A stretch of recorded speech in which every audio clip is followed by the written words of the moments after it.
오늘 양시장 모두 약간 좀 밀리는 모습으로 진행이 되고 있습니다. 일단은 코스피 같은 경우는 1.1% 정도, 1.2% 정도 이렇게 밀리고 있고요. 코스닥 같은 경우도 지금은 0.9%대에 가까운 1%에 가까운 하락을 좀 보여주고 있는데요.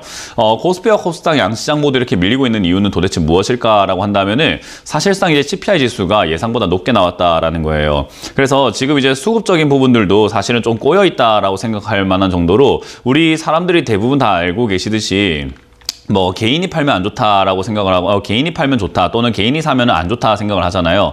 이제 그런 것처럼 생각으로 보더라도 지금 개인들의 순매수가 이렇게 보여지고 외국인과 기관들은 또 냅다 팔아버리고 있는 그런 현상이 나타나고 있고, 더군다나 또 환율까지도 요즘에 이렇게 올라오고 있는 모습을 보이고 있다 보니까 또 다시 증시가 불안해지고 있다라고 생각을 하는 것 같아요. 더군다나 제가 뭐 CPI 지수가 발표가 나오기 앞서가지고 여러분들께 설명해 드렸지만 원자재 가격이 12월부터 지금 계속 오르고 있다라고 설명을 해드렸죠. 사람들은 CPI 지수가 조금 낮게 나올 것이다, 물가가 잡히고 있다라고 말씀을 하시고 뭐 그렇게 생각을 하고 있지만은 저는 12월에 지금 벌써 유가가 올라가기 시작을 하고 있고, 또 구리 가격, 아연 가격, 철광석 가격들, 그리고 옥수수, 대두까지 지금 대부분의 원자재 가격들이 지금 중국으로 인해서 조금 올라가고 있다라고 말씀을 드렸습니다. 그런 것들로 인해서 CPI가 생각보다 덜 둔화가 되고 그리고 생각보다 높게 나올 수 있다라고 온라인 강연에서도 말씀을 드렸는데 그 예상과 거의 뭐 부합하다라고 저는 생각을 해요. 뭐 사실 제가 예상했던 것보다는 조금 낮습니다. 저는 사실은 12월 CPI 지수와 이번 CPI 지수가 좀 같거나 오히려 좀 높을 수도 있지 않을까 생각을 했는데 그 정도까지는 아니었나 봐요. 근데 어찌됐든 지금 CPI 지수가 잡히고 있느냐라고 했을 때는요, 뭐 소비자 물가 지수죠. 소비자 물가 지수가 좀 잡히고 있냐 하면은 덜 잡히고 있다라는 것이 보여지는 겁니다.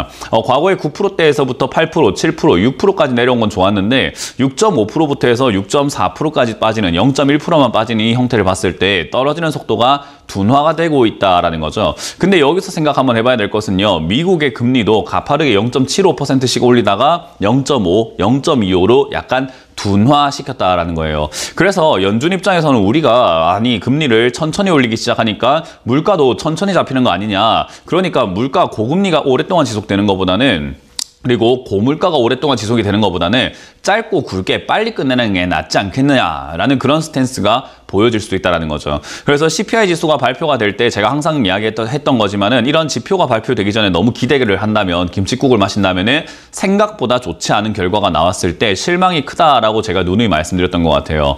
그래서 오늘은 이제 기대가 컸으니 실망이 크다라고 보면 되고요. 이 CPI 지수가 일단은 발표가 되고 난 다음에 계속해서 고용 지표가 높고 그리고 서비스 물가 이런 것들이 잡히고 있지 않다는 것을 생각 한번 해보고, 그리고 주택 물가가 다시 또 슬금슬금 머리 들고 있다는 거, 그런 것들을 하나하나 염두에 볼 때 지금은 물가가 또 CPI 지수라든가 PPI 지수가 3월이 또 걱정이 되는 상황이 된 거죠. 그래서 지금은 증시가 기대했던 것은 금리를 연준이 인하할 수 있다, 그리고 금리 상승을 멈출 수 있다라고 이렇게 예상을 하고 그걸 기대했는지 모르겠지만요, 현실은 그렇지 않다라는 것을 우리가 계속 강조를 해왔던 것 같아요.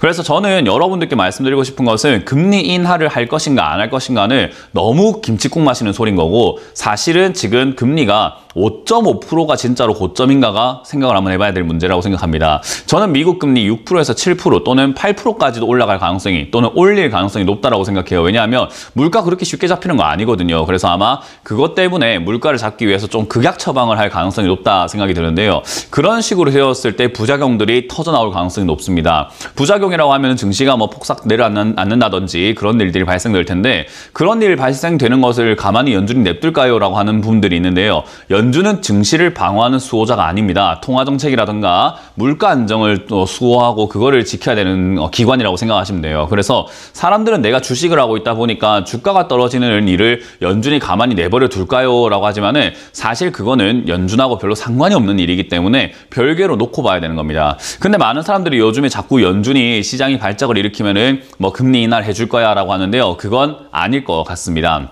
생각보다 대기업들은 준수하게 재정 정책이라든가 재정 상황을 꾸려 나갈 것이고, 또 중소기업들은 무너지는 상황이 나온다고 하더라도 대기업에서 인수하는 형태로 대기업의 몸집이 더 커지는 형태로 진행이 될 것 같아요. 그래서 저는 모든 정책은 자본가들, 그리고 부자들, 그리고 대기업들 위주로 정책이 나올 수밖에 없기 때문에 서민들은 우리가 살 길을 각자 도생할 수밖에 없다라고 설명을 해드리고 싶어요. 그러면 그렇게 우리가 각자 도생을 하기 위해서는 역시나 시장 전체 분위기를 잘 파악을 해야 되고 휩쓸려 다니지 않는 것으로 여러분들 좀 잡으셔야 된다는 거죠.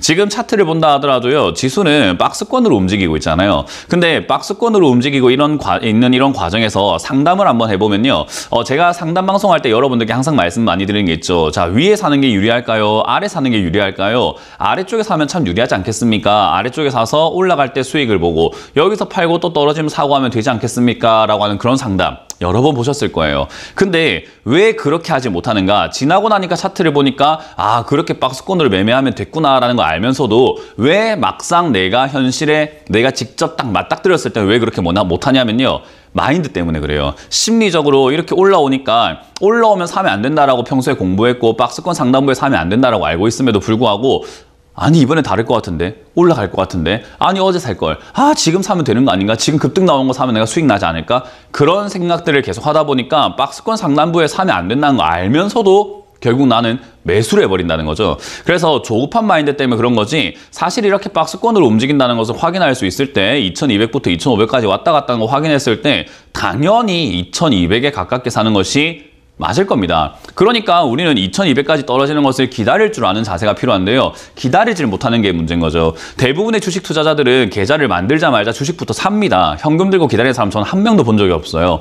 대부분 계좌를 트자마자 한 달 안에 내 현금들은 전부 다 주식으로 바뀌어 있는 형태가 나오는 거죠. 그러니까 주식부터 사고 본다라는 거예요.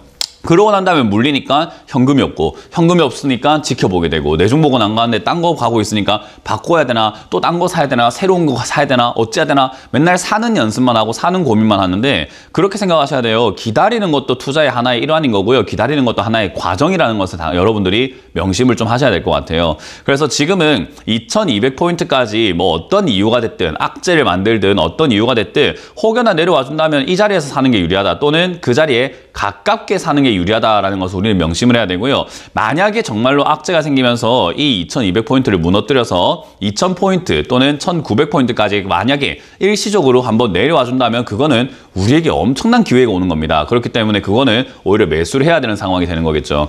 그렇게 우리는 하락을 기다리고 하락에서 매수를 하는 연습을 하게 된다면요, 매매하는 거 별로 어렵지 않습니다. 그래서 여러분들 지금도 급하게 생각하시면서 또 신규 상장주라든지 신규 종목들 새로 사서 편입시키지 마시고 홀딩을 하고 그냥 가만히 기다리시다가 2200포인트 거기에 가깝게 내려왔을 때 매수하는 것을 목표로 잡아보자. 근데 지금 올라올 때는 좋다 하면서 올라왔죠. 근데 내려갈 때는 어떨까요? 안 좋다 하면서 내려갈 겁니다. 그래서 사기에는 굉장히 용기가 필요하고 두려움을 극복을 해야 될 겁니다. 그래서 제가 뉴스에 휘둘리지 말고 우리가 해야 될 것만 기억하면 됩니다. 우리는 내려왔을 때 산다라는 개념만 기억하시면은 그런 뉴스에 휘둘리지도 않고 그런 이야기로 사람들 선동하는 사람들에게도 휘둘리지 않을 수 있다라고 말씀을 드려보고 싶습니다.